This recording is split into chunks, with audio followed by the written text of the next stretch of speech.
মহান স্বাধীনতার ঘোষক শহীদ প্রেসিডেন্ট জিয়াউর রহমান এবং বাংলাদেশ সরকারের 3 বারের সফল সাবেক প্রধানমন্ত্রী আপসহীন দেশনেত্রী মরহুমা বেগম খালেদা জিয়ার পরিবারের পক্ষে এ পর্যায়ে ভাষা শহীদদের প্রতি শ্রদ্ধা নিবেদন করবেন তাদেরই সুযোগ্য সন্তান জনাব তারেক রহমান।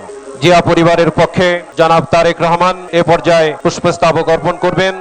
তার সঙ্গে রয়েছেন তার স্ত্রী বিশিষ্ট ডাক্তার জোবাইদা রহমান এবং তাদের কন্যা ব্যারিস্টার জাইমা রহমান।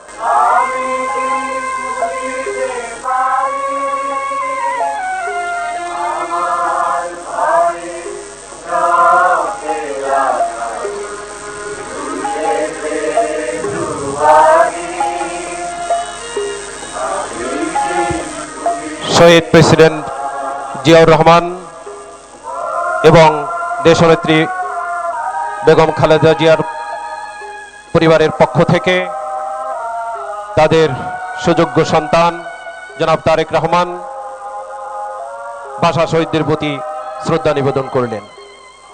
সঙ্গে রয়েছেন জনাব তারেক রহমানের স্ত্রী বিশিষ্ট ডাক্তার জোবাইদা রহমান এবং তাদের কন্যা ব্যারিস্টার জাইমা রহমান।